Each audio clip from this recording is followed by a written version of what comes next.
Good morning mga idol. Tapos na tayong mag-warm up. Check muna tayo sa ating mga followers dito sa ating cellphone bago mag-warm up mga idol. Then syempre, energy drink tayo para sa ating warm up workout ngayon. Let's go mga idol. For today's video mga idol, samahan nyo kami sa aming chest workout. Kasama ko dito si Sir Arvin. Syempre yung dating gawi, dips muna. Ito yung pinaka the best na warm up namin is itong dips para sa ating lower chest. Then after natin mag warm up mga idol, ito warm up set din tayo dito sa ating flat bench barbell ang tawag dito mga idol, para naman to sa ating inner chest. 35 lang mga idol, warm up set lang muna. Then 12 repetitions.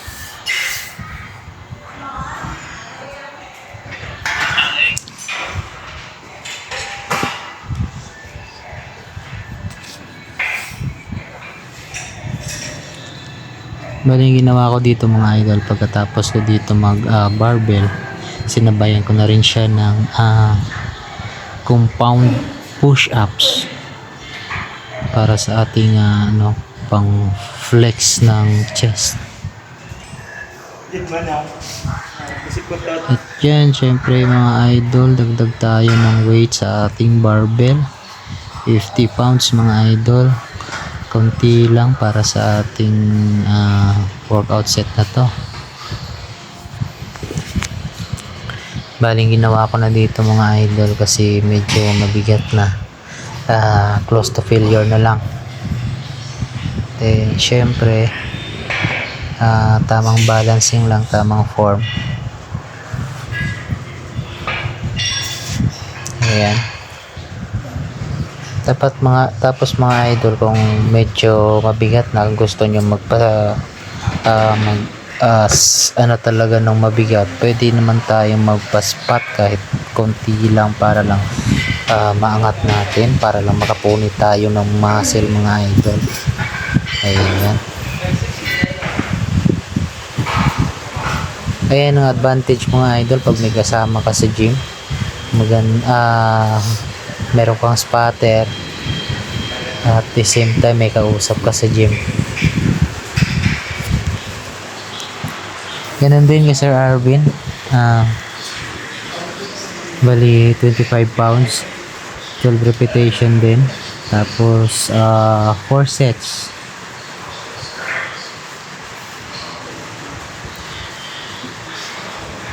Dito si Sir Arvin is nakakapag-balance na dito siya sa ating barbell. Pero dati nung una-una pa lang siya, talagang hirap siya mag-balance kahit wala pang plates yung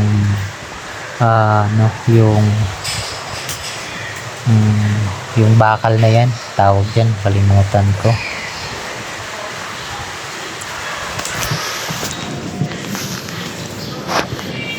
Ayan, kunting spots lang para sa kanyang balancing kasi medyo medyo hindi niya nababalance ng konti, kaya spotan lang natin ng konti yan mga idol.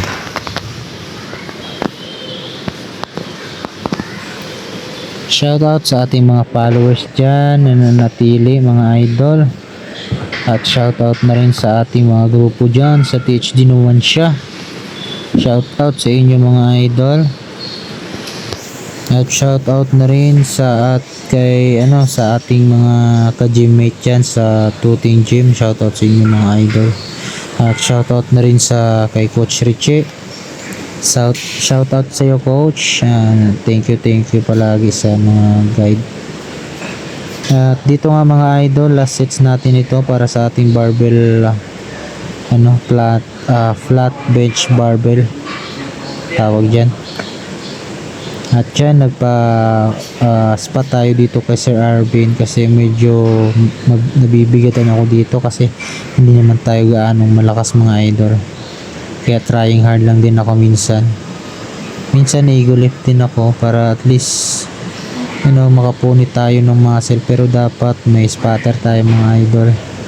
Huwag tayong ego lift kahit wala tayong spotter, go lang. Huwag mga idol, huwag nyo subukan yan. Masisira buhay nyo.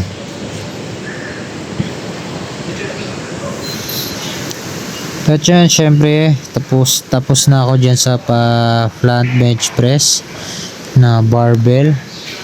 At ito nga si Sir Arvin pa, meron pa siyang dalawang sets kasi nga humabol siya kanina sa akin. Meron pa siyang dalawang set. Ito pang second to the last niya na to.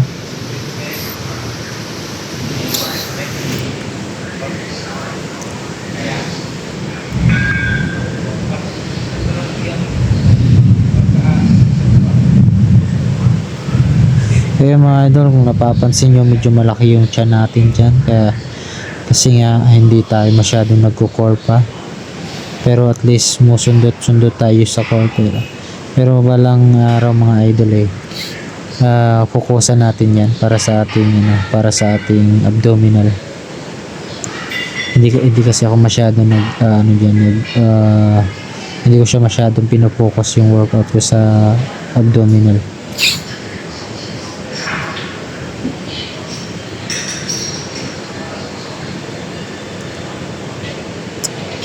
Diyan ay spot lang natin. Huwag natin pabayaan yung mga kasama natin, lalo na sa barbell, kasi maraming nadidisgrasya dyan sa barbell. Kasi mahirap mag-balance niyan mga idol, lalo na pagbaguhan pa. Diyan, parang ginawa rin dyan ni Sir Arvin, ginaya niya na rin yung sa akin, pinagaya ko na lang din. After nung barbell compound push up, ganun din. And then last set ni Sir Arvin, yan, gusto niya nga daw mag strap kasi nga medyo mahina yung wrist niya,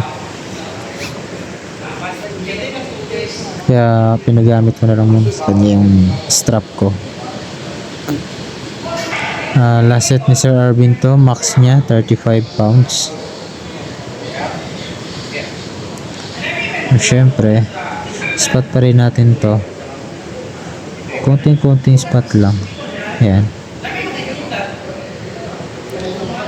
Kasi mga idol, huwag magme-maintain tayo sa kaya lang natin, sa magaan lang, hindi tayo mag-grow mga idol. Kaya dapat explore sa weight.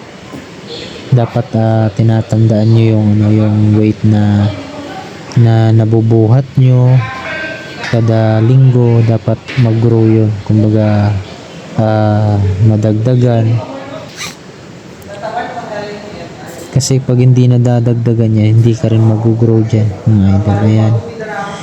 Yan yung pinapagawa ko Sir Arvin. After na mag barbell compound push up.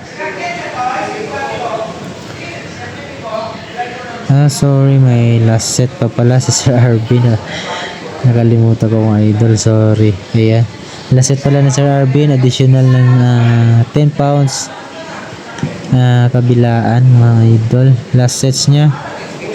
Then syempre medyo mabigat na yan para sa kanya. Ayan, kasi ayan nga, hindi naman tayo mga professional na kailangan natin ng spot talaga. Yan.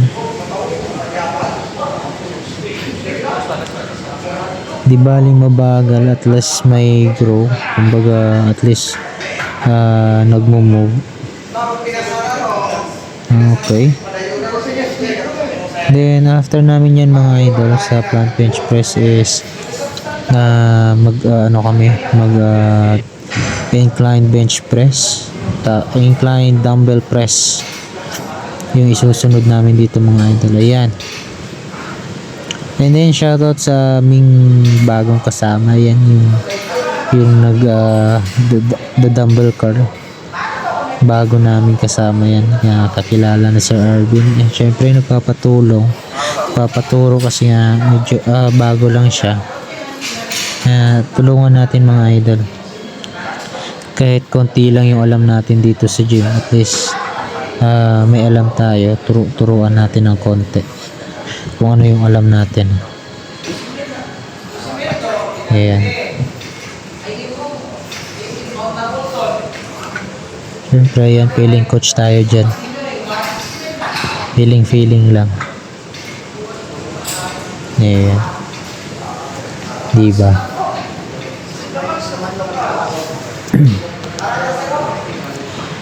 Ayan, shoutout sa iyo idol. Taga City Hardware daw siya. Shoutout sa iyo Lods. Sana mapanood mo to. Share mo na rin Lods. Baka naman. Ayan, bali unang sets ko is ayan, dalawang ano ba yun, wala, hindi ko kasi alam yung timbang niya. Basta yung dalawang plates, bali apat. 12 repetition lang tayo dyan yung sa unang set natin sa incline bench press. Yung tama nito mga idol sa ating chest is yung upper chest. May konting tama to mga idol sa ating shoulder. Yan. Yan, flex ng konti. Yan. Yan. Yung iba mga idol sa gym, minsan nayayabangan sa mga nagpi-flex. Yung totoo kasi dyan, kaya nagpi-flex yung mga nag-gym, yung mga nagpa-pump na yan, kasi kailangan kasing i-flex yan para gumanda yung daloy ng dugo sa muscles, tsaka para pumorma ng maganda yung muscle na wino-workout. Kaya kailangan napi-flex yan, kasi yung iba tinitingnan ng parang negative yung nila, parang negative yung instinct nila sa mga nagpi-flex. Sinasabi nila parang mayabang, parang ganun. Yung totoo niyan, hindi naman mga idol. Kailangan mag-flex after ng workout set para gumanda yung form ng muscle, para basta yan, kailangan talaga yan.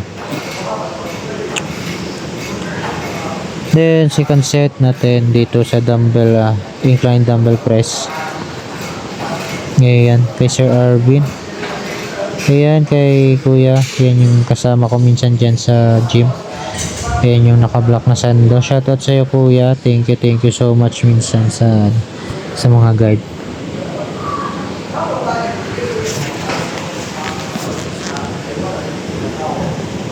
Ayan. Ito yung pinaka paborito ko na na workout para sa chest, itong na to, yung incline dumbbell press. Isa ito sa mga paborito ko talaga pag nag-chest. At yan mga idol, at medyo tumaas yung yabang natin dito, pero nabuhat ko na yung mga idol dati. Gawa nung dati nung tuloy-tuloy yung gym ko. Kaya ngayon parang 2 months pa lang akong nagbalik sa gym. Kaya tinatry ko ito mga idol. Parang ego lifter to mga idol. Huwag nyo itong gayahin. Ayan, kagaya nyan. Kaya ko naman iangat yan mga idol. Kaso lang di ko na sinubukan mga idol. Kaya wag natin subukan. Kasi baka mabalian lang tayo. Pero nabuhat ko na yan mga idol. Hindi naman sa pagmamayabang. At yan nga, pinalitan lang natin ito ng nung medyo magaan-gaan. Yan mga idol. At nagpaspat tayo ng konti dyan, kasi nga mahina lang naman tayo mga idol. Hindi naman tayo nagmamadaling lumaki mga idol. Ayan. Bali close to failure lang din to mga idol. Yung ginagawa ko close to failure lang.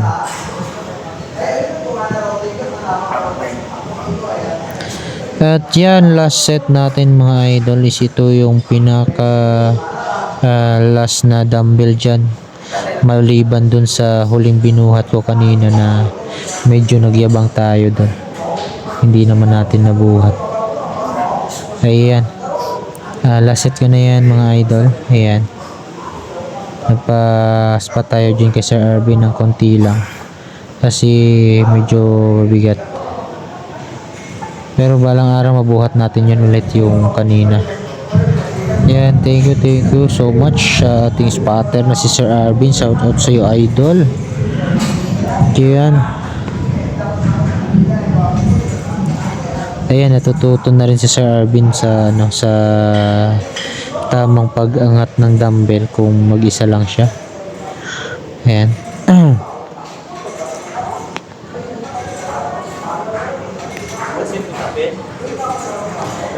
Siya dapat pag gusto mong mag-gym, dapat nag-i-enjoy ka, hindi yung napipilitan ka lang mag-gym kasi mahirap yun, baka madisgrasya ka pa sa gym. Dapat nag-i-enjoy ka para alam mo yung yung takbo sa gym, takbuhan sa gym, yung galawan sa gym. Kasi baka kung napilitan ka lang, baka madisgrasya ka pa, wag na lang. Ayan.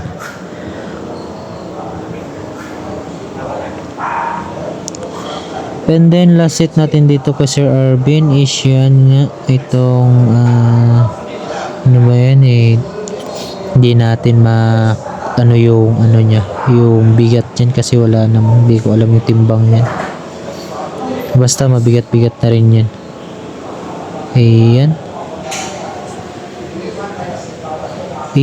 Lang natin sa ispatan lang natin para at least kahit pa paano makapunit ng konti, mag-grow ng konti. Importante mag-grow kahit mabagal.